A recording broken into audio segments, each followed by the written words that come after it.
नमस्कार, स्वागत है एक बार फिर से कपिल इंग्लिश ऑनलाइन क्लासेज में। और आज का जो हमारा वीडियो है वो रहेगा वॉइसेज पर।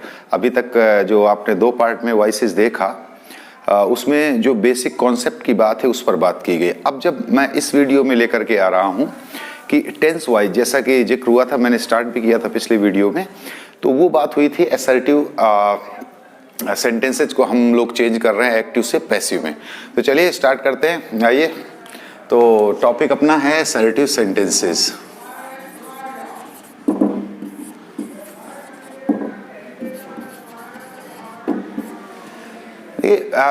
पिछले वीडियो में बात की थी, मैं फिर कह रहा हूं कि जो काइंड्स हैं काइंड्स आपको समझनी पड़ेंगी, क्योंकि जब तक आप काइंड्स नहीं जानते तो उनके नियमों में, रूलिंग में प्रॉब्लम आएगी। So let's have a look at kinds. Basically फिर से मैं बता दूं जल्दी से, assertive, second interrogative and third imperative and fourth exclamatory. ये अपनी बात हुई थी पिछले वीडियो में भी, और एक बात और आई थी कि only assertive and interrogative and imperative sentences will be change into passive voice. Keep in mind, okay. Exclamatory are not change. अब हम बात करते हैं टेंस वाइज कि कैसे हम, जो बात आई थी कि 8 टेंसेज के चेंज करते हैं। तो अब हम आज से सीक्वेंस में, पिछले वीडियो से ही आपको रिकनेक्ट कर रहा हूं कि टेंसेज की बात करते हैं, क्योंकि बेसिकली तो टेंस की ही बात होती है। तो पहला टेंस हम पिछले वीडियो में भी देख चुके हैं, लेकिन फिर से आपको रिमाइंड करा दूं, प्रेजेंट इंडेफिनिट। ठीक है। और लैंग्वेज में एक चीज बहुत महत्वपूर्ण है, वो महत्वपूर्ण है भाव। नॉर्मली क्या होता है, हम लोग शब्दों पे जाते हैं। ग्रामर ठीक है, ग्रामर मैथमेटिक्स है, आपको ग्रामर में रूलिंग का बहुत ध्यान रखना है, लेकिन सबसे जरूरी है, because both language have different structure, different sound system, so we can not go the same way, okay. तो अब हमें क्या है कि जो रूलिंग है उसको लेकर चलना है। मैं वहीं से स्टार्ट कर रहा हूं। अब आप अगर ये पूरी सीरीज देखेंगे तो जो पैसिव एक्टिव की समस्या है वो पूरी तरीके से समाप्त हो जाएगी। तो चलिए, पहला टेंस प्रेजेंट इंडेफिनिट। मैं टेंस वाइज आपको पूरा आज कोशिश करूंगा कि सारे टेंस कर दूं। तो बस एक सिंपल तरीका जो होता है सीखने का वो ये है कि एक्टिव वॉइस में आपको सेंटेंस कैसा मिलेगा। ध्यान रखिएगा एक चीज और, transitive verb means the verbs that needs object. अभी एक मैं नाम भूल रहा हूँ, एक व्यूवर्स हैं, व्यूवर है एक कृष्ण कांति है कुछ ऐसा, कृष्ण। उन्होंने कहा था कि सर 2 ऑब्जेक्ट हों, indirect object and direct object, तब ऐसी स्थिति में क्या करते हैं। तो चलिए उसका भी जिक्र यहाँ पर हो रहा है। मैं भी पहले ही सेंटेंस से जिक्र कर रहा हूँ कि आपको एक्टिव वॉइस में कैसे मिलेगा। जस्ट इमेजिन कि है कि Anil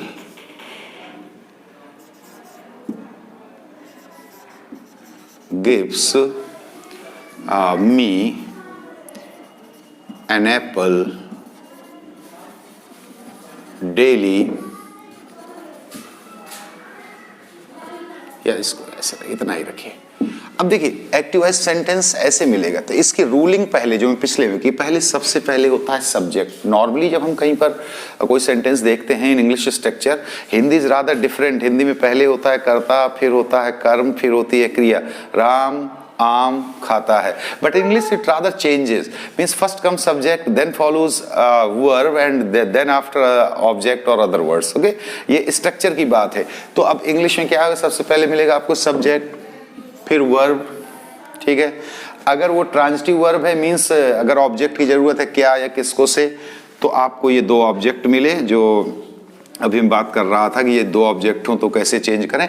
and then other words. Other words generally they are adverbs. I have talked earlier कि जो बाद का हिस्सा होता है, यानी और लंबा सेंटेंस है तो क्या क्या हो सकता है, तो वो मोस्टली एडवर्ब्स होती है। Adverb of time, adverb of place, adverb of reason, ढेर सारी।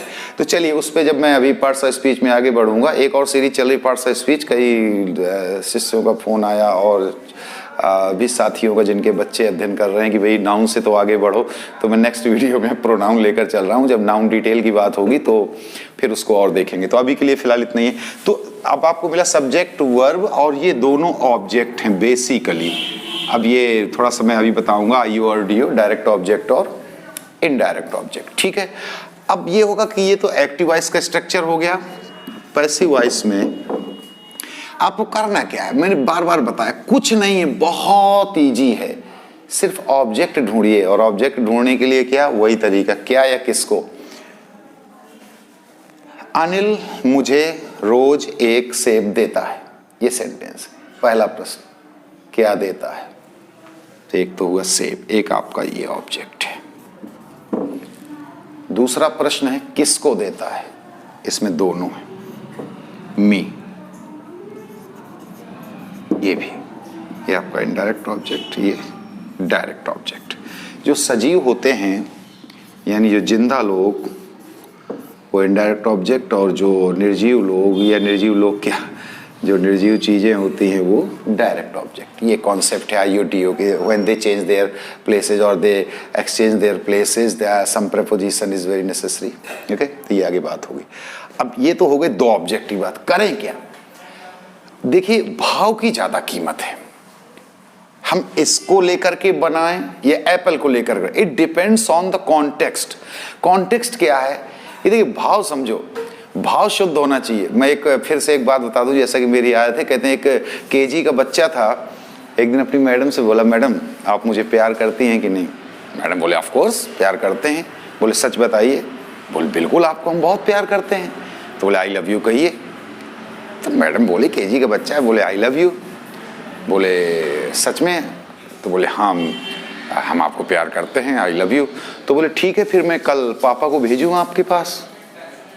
मैडम बोले दिमाग खराब है क्या, किस लिए?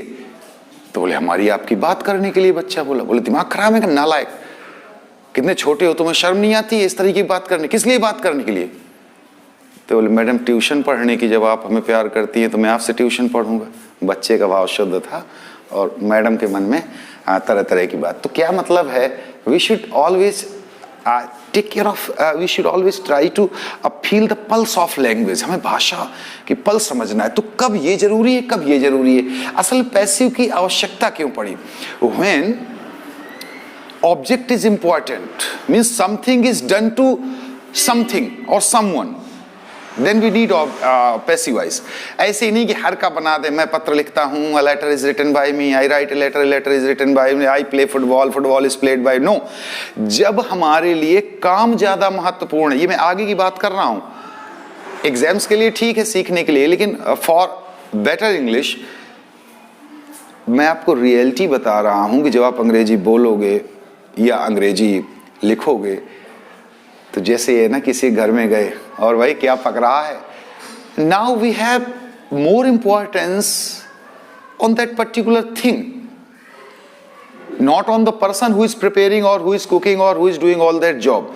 हमारे लिए उस समय का क्या पक रहा है, बड़ी अच्छी खुशबू आ रही है, यानी पूरा फोकस है उस चीज पर जो क्या कहते हैं कि आपको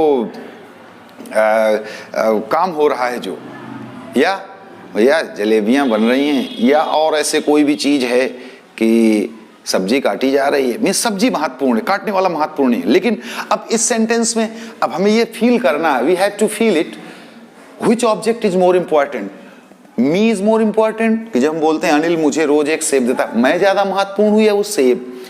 if me is more important तो फिर इसको ले आइए, यहां आई हो जाएगा, ठीक है ना। तो बना मैं दोनों तरीके से देता हूं और आप अपने कॉन्टेस्ट है, फिर मैं रूलिंग लिख देता हूं। तो पहला तो बन जाएगा, अगर आप इसको लाते हैं, ठीक है, आप ये डिपेंड करेगा, इससे दोनों सही माने जाएंगे। आई एम, आई के साथ एम गिवन एन एप्पल, यहीं पर ये कॉम्प्लीमेंट का काम करेगा। An apple, I am given an apple by Anil daily. ये बात है, बस इतनी सी बात है। अब मैं रूलिंग लिख करके आगे बढ़ता हूं क्योंकि मुझे हर टेंस की बात करनी है। तो प्रेजेंट इंडेफिनिट की रूलिंग ये है कि अब मैं आपको दोनों लिखूंगा कि जैसे पिछले सब्जेक्ट आपको वर्ब मिलेगी या वर्ब में यस या यस मिलेगा। अब ध्यान से सुनिएगा, खास तौर से जो 3rd to 8th 9th तक के स्टूडेंट्स हैं, इवन जो आगे भी पढ़ रहे हैं जिनको सीखना है, तो ये अगर ये डू नॉट या डज नॉट मिलता है, ध्यान रखिएगा, डू नॉट या डज नॉट ये भी मिल सकता है, तो फिर इसके साथ ये भी चलेगी, ये मीन्स विदाउट एस और एस फॉर। फिर आपको पैसिव में ऑब्जेक्ट, चूंकि पैसिव बनाने के लिए we need object because we have always transitive verbs, so it depends, it needs some kind of object। तो object जरूरी है। मैं फिर लिख दूं क्या या किसको। ये बहुत सिली मिस्टेक्स करते हैं बच्चे, खासतौर से यूपी बोर्ड में। sometimes they feel rather uneasy to find out the object। I went to garden, उनको लगा garden object है। नहीं भैया, garden object नहीं है। I plucked flowers in the garden, क्या तोड़ा, फ्लावर्स, ये ऑब्जेक्ट है, ना कि कहां तोड़ा, क्यों तोड़ा, कैसे तोड़ा। They all are adverbs, adverb of place, adverb of time, adverb of reason, adverb, वो बाद में डिटेल में बात करूंगा। तो अब देखिए क्या है, किसको से, देन कम्स अदर वर्ड्स। अब रूलिंग ये है, ये एक्टिव वॉइस की रूलिंग। पैसिव में कुछ नहीं करना, अगर आप जरा सा दिमाग लगाएं तो कभी कठिन नहीं लगे। कितने सिंपल सी बात है। ऑब्जेक्ट बस इस वर्ब में ना, जो भी वर्ब हो, प्ले, ईट, ड्रिंक, स्लीप, उसमें आप क्या है किसको से, तो बस वो ले आइए। जब आप प्रश्न पूछेंगे, वो मोहन पत्र लिखता है, मोहन राइट्स अ लेटर, क्या लिखता है, बस इतनी सी बात, पत्र, उसको पहले है। तो आपका सबसे पहले आ गया ऑब्जेक्ट। फिर अगर डू नॉट डज नॉट वाला सेंटेंस नेगेटिव नहीं है तो आपको सिंपली प्रेजेंट इंडेफिनिट में इज, एम, आर, इस ऑब्जेक्ट के हिसाब से ध्यान रखिएगा। अगर वहां प्लूरल है तो यहाँ आर हो जाएगा, ठीक है। वहां मी को अगर आई लाते हैं तो यहाँ एम हो जाएगा। फिर आपको कुछ नहीं, अगर डू नॉट या डज नॉट वाला सेंटेंस था तो यहाँ पर नॉट हो जाएगा, और अगर डू नॉट डज नॉट वाला नहीं है तो ये नहीं रखना, ये तो इस कंडीशन में है। फिर आपको वर्ब की 3rd फॉर्म, फिर आपका बाई, एस, अदर वर्ड्स। अब सिंपल सी बात एक और आती है, मुझसे बहुत सारे छात्र अक्सर पूछते हैं कि सर ये बाई जो सब्जेक्ट है ये पहले रखें या सबसे लास्ट में रखें। जैसे ही सब्जेक्ट वर्ब ऑब्जेक्ट का पूरा स्ट्रक्चर कंप्लीट हो ना, इसको तुरंत रखिए। अदर वर्ड्स ढेर सारा लंबा सेंटेंस है, उसके बाद मत रखिए, नहीं तो कंफ्यूजन रहेगा, और कंफ्यूजन ही नहीं रहेगा, गलत भी हो जाएगा। चलिए मैं प्रूफ करके दिखाता हूँ कैसे गलत हो जाता है। कितनी इजी बात है। एक बार मैं ऐसे ही बात चली, एक बच्चे ने बोला सर लास्ट में रख दें भाई। मैंने कहा भैया बचो इससे। क्या है वो, जहाँ से ऑब्जेक्ट आपका इधर आता है और बी वर्ब होती है, सब बी वर्ब है, फिर वर्ब की 3rd फॉर्म होती है पास्ट पार्टिसिपल, फिर आप तुरंत उसको रख दीजिए, क्योंकि यही कंप्लीशन दिखाता है। बाद में रखोगे अर्थ का अनर्थ हो सकता है। जैसे मैंने एक बार ऐसी एक आपको हंसने के लिए एक सेंटेंस लिखूं कि Tulsidas wrote Ramcharitmanas in which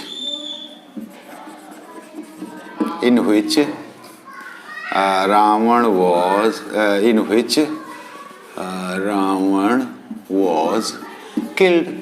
अगर ऐसा कोई सेंटेंस है, जस्ट इमेजिन कि तुलसीदास जी ने रामचरितमानस लिखी जिसमें रावण मारा गया। अब देखिए अगर आप वो बाई पीछे ले जाते, क्लॉज है हालांकि, तो देखिए कैसे बनेगा, रामचरितमानस was written।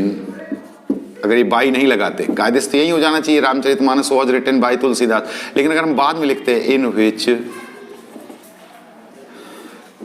फिर पूरा सेंटेंस या other words, Ravan was killed, अब लगा दीजिए बाई तुलसीदास। अगर जरा भी इंग्लिश जानते हैं आप तो इसका अर्थ हो गया कि रामायण लिखी गई जिसमें रावण तुलसीदास जी द्वारा मारा गया। अब देखिए ये आपका जो एजेंट है ना, गलत जगह पहुंच गया, पूरा सत्यानाश हो गया। तो आपको ये करना है कि ये जो किल्ड, ये यहाँ पे जहाँ पे आपको बाई तुलसीदास है ना, इसको यहीं पर ले आइए, ये एजेंट को वहीं कंप्लीट कर दीजिए, बाई तुलसीदास। होता क्या है, ये ग्रामर जो होती है कि बिल्कुल अर्थ का अनर्थ ना हो, भाव कभी गलत ना हो, क्योंकि भाव गलत हो गया ना तो पूरा, भाई आप कुछ कह रहे हैं language is a kind of transportation that transports you know feelings, facts और your thoughts, all these. Basically the job of a language is to transport all the data, means facts, thoughts, feelings and other things to from one to the other. अगर वो गलत transfer हो गया data तो फिर अर्थ का अनर्थ हो जाएगा, इसलिए बहुत ध्यान से वो करें। बस मैं अगले टेंस पे चलता हूँ, ये रूलिंग है और अगला टेंस हमारा है प्रेजेंट कंटिन्यूअस। प्रेजेंट कंटिन्यूअस जो है, अब मैं जल्दी से अगली सीरीज में पूरा असर्टिव खत्म कर दूंगा, आई प्रॉमिस, क्योंकि ज़्यादा लंबे वीडियो हो जाते हैं ना, तो फिर आप और देखते रहिए, कीप वॉचिंग। और ख़ास तौर से जो बच्चे हो ना आपके घर में या जो भी हो तो उनको दिखाइए ज़रूर, आराम से देखिए, बहुत ईजी वे में यू कैन लर्न इंग्लिश, ठीक है। अब प्रेजेंट कंटिन्यूअस में क्या होता है, बहुत ईजी है, ठीक है। अब मैं रूलिंग सीधे लिखे देता हूँ, फिर एग्जाम्पल। एक्टिव वाइज आपको सब्जेक्ट मिलेगा, एज यूजुअल लैंग्वेज में होता है, सब्जेक्ट हो गया, फिर आपको इज, एम या आर में से कुछ मिलेगा, अगर नेगेटिव है तो नॉट होगा, वर्ब में आईएनजी होगी, फिर वही ऑब्जेक्ट होगा, फिर वही अदर वर्ड्स होगा। बहुत सिंपल चीज। पैसिव वॉइस में क्या होगा, बस यही चीज पहले आनी, मैं बार बार कह रहा हूं, क्या या किसको, वर्ब में प्रश्न, यही बस जान है पूरी, ठीक है ना। जैसे जादूगर की जान कहाँ थे, पिंजड़े में, ऐसी कोई कथा है, मुझे नहीं पता। अपने पैसिव एक्टिव की पूरी जो है ना इसमें है। चलिए मैं जल्दी से इसको खत्म करके फिर वीडियो को एंड करता हूँ।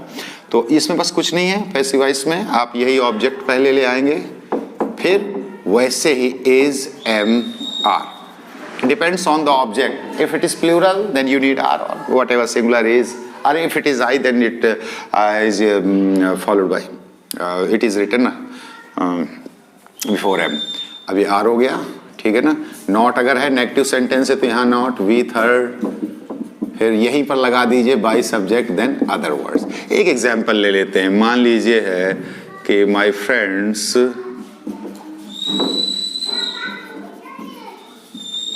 आर कुकिंग फूड टुडे, ये कंटिन्यूअस का है, ठीक है ना। तो बस क्या बना रहे हैं मेरे फ्रेंड्स, फूड, बस इतने से मतलब है।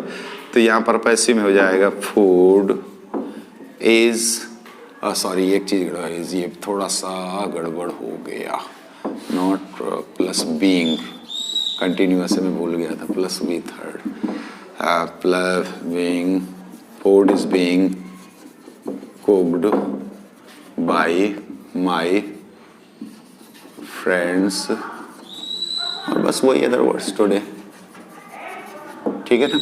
अगर नॉट है, मान लीजिए यहाँ नॉट होता, नहीं बना रहे हैं, ठीक है, तो ऐसे ही यहाँ पर हो जाता है, यहाँ पर नॉट हो जाता है, और कुछ नहीं है, बस इतनी सी बात है। चलिए अगले वीडियो में मैं सारे टेंस जो भी बचे हुए हैं, प्रेजेंट परफेक्ट और रेस्ट, वो 3 और 2 फ्यूचर के, तब तक देखते रहिए कपिल इंग्लिश ऑनलाइन क्लासेज। बहुत बहुत धन्यवाद, सब्सक्राइब करते रहिए और साथियों के साथ, क्योंकि बहुत कुछ आना बाकी है, अभी ये शुरुआत है, अभी सिंथेसिस, डायरेक्ट इनडायरेक्ट, तो न जाने क्या क्या। अगर आप सब्सक्राइब करेंगे, बेल आइकन दबाएंगे तो निश्चित रूप से समय समय पर नोटिफिकेशन मिलेंगे, और मस्त रहिए, keep learning, keep watching Kapil English online classes. बहुत बहुत थैंक यू।